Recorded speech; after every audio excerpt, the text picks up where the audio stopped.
Leprosy in Jesus' day was not quite a death sentence, but still probably a death sentence. At the very least, you would have been ostracized, you would have been segregated from society. Mentioned yesterday that the Old Testament law, which for people in Jesus' day was the law, it required that if one had leprosy and you were going to be walking where others might be, you had to shout out, unclean, unclean, as a warning. Well, we looked at it yesterday that Jesus was not afraid of a leper who called out and said, Lord, if you are willing, you can make me clean. And Jesus reached out his hand and he touched the man and he said, I am willing, be clean. And immediately he was cured. I take that word immediately pretty seriously. If I had I can see it in my mind's eye, but I don't think I'll ever have the ability to bring it about to show anybody else. But this instant healing would have been obvious. And then, this is chapter 8 of Matthew, verse 4. Then Jesus said to him, see that you don't tell anyone, but go show yourself to the priest and offer a gift, the gift Moses commanded, as a testimony to them. What? I thought, okay, you heal the guy. Now I pretty much understand. Well, I don't know if I could say that, but it kind of makes sense to me that Jesus would say, okay, now you need to take the gift, show yourself to the priest, take the gift that the law prescribes. But he said, don't tell anybody. It's almost like you just need to kind of sneak into the temple, show yourself, give your gift, get the okay from the priest. He said, as a testimony to them. In other words, Jesus kind of wanted this to stay on the down low. Well, think about it. You know why he did that. Because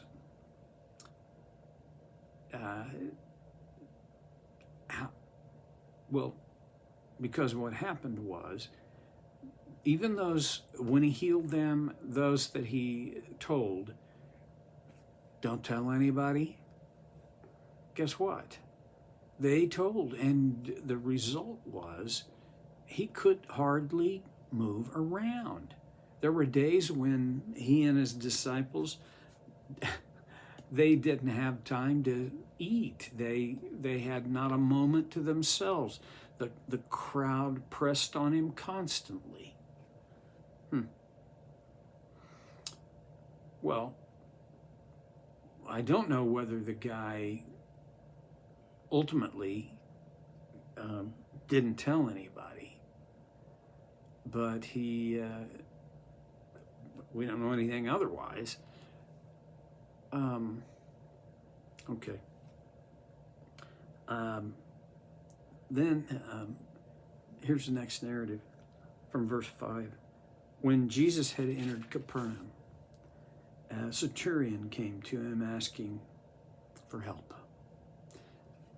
I hate to be one of those guys that throws up, well, when I was in Capernaum, but I am one of those guys. God gave us this fabulous gift about 3 years ago, where our friend James, who is director of our Open Door Library in Jordan, he took us we went across the border to Israel, and it was just Debbie and I and James and a driver that he hired, and we did the Jesus stuff. It was fantastic. And one of my favorite stops was Capernaum. Capernaum is right on the shores of the Sea of Galilee.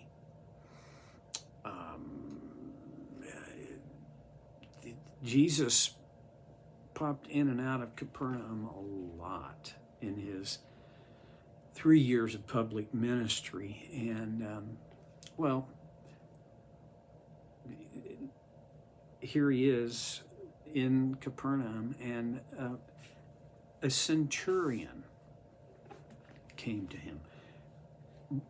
A centurion was, he had 100 men under his command, and in ancient times, a Roman centurion commanded respect and regard. You could be compelled by a Roman centurion to carry a load, to yield a piece of clothing, you know. But this guy doesn't seem to be that kind of a centurion. He comes to Jesus and asks for help. This is verse 6. Lord, he said, my servant lies at home paralyzed and in terrible suffering. And Jesus said to him, I will go and heal him. What a great response. I'm putting myself in the centurion's sandals, and that would have been what that's what I had hoped for and probably prayed for. But the centurion replies in verse 8, Lord, I do not deserve to have you come under my roof. This is a very humble statement. But just say the word, and my servant will be healed. For I myself am a man under authority with soldiers under me.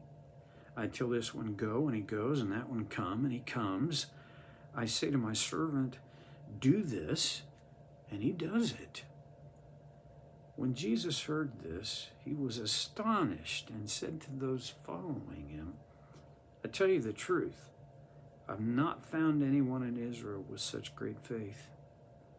I say to you that many will come from the east and the west, and will take their places at the feast with Abraham, Isaac, and Jacob in the kingdom of heaven. But the subjects of the kingdom will be thrown outside into the darkness, where there will be weeping and gnashing of teeth.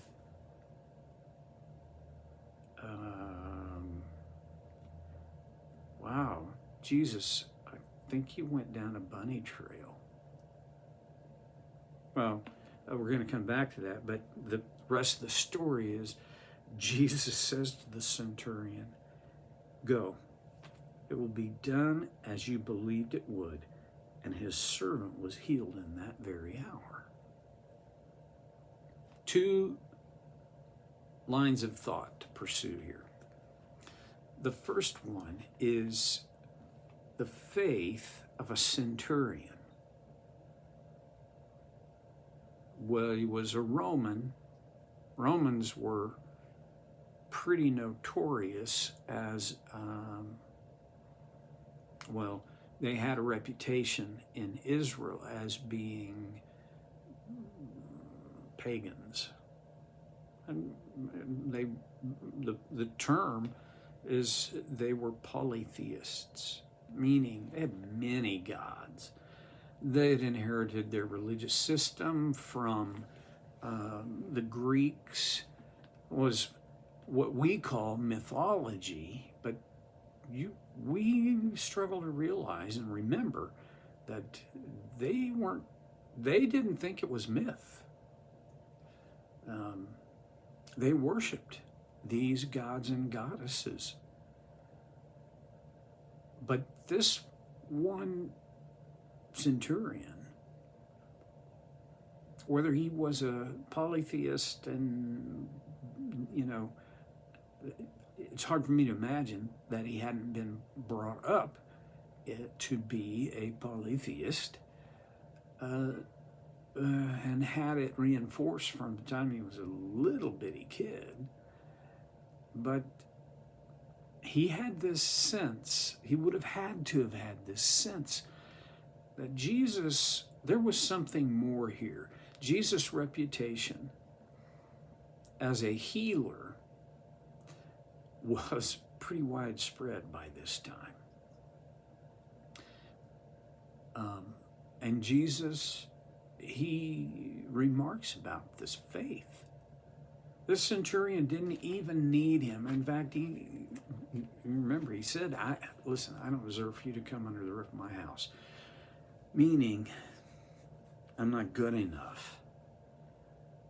But if you just say the word, I know, I have men under my command, and I know what it's like to say to this one, do this and do that. And so, and then Jesus says, I tell you the truth, I have not found anyone in Israel with such great faith. Well, he gathered he gathered his 12 apostles. He encountered lots and lots of people. But to that time, this was the greatest expression of faith that he had seen in Israel. Man, I envy this guy. I don't want to be a centurion. At this point in my life, I don't really want to be telling people what to do. But I do envy his faith. I'm the guy that would have said, I don't know if you could do this, but if you would. And if Jesus had offered to come to my house and heal my servant, I would have said, oh, let's go right now. Let's do this. The centurion didn't need that. Okay, so there is this, what I think is a terrific example of faith. Jesus thought so too. But then there's this other aspect. Because in verse 11, Jesus says, I say to you that many will come from the east and the west and take their places at the feast with Abraham, Isaac, and Jacob in the kingdom of heaven. And I feel like there's the connection here is that, and this guy will be one of them, and there will be others like him who will come and sit down at the table, the feast table, with Abraham, Isaac, and Jacob in the kingdom of heaven. That to us is, if you've been raised in the church, that's like, I mean, you've heard that a bazillion times. The feast in heaven. But Jews had not heard that very much, if at all. I mean, there were even Jews who didn't believe there was going to be a feast in heaven like that. But then he says, the subjects of the kingdom will be thrown outside into the darkness where there will be weeping and gnashing of teeth. That sounds like they won't be at the feast. I'm not even sure who the subjects of the kingdom of what kingdom? Well, I think he's talking about Israel. I think he's talking about people who are subjects of that kingdom but have not submitted, haven't taken Jesus at his word. And that's an ultimate death. Well, okay. That's enough for today. See you next time on So Care with Stevie Boy.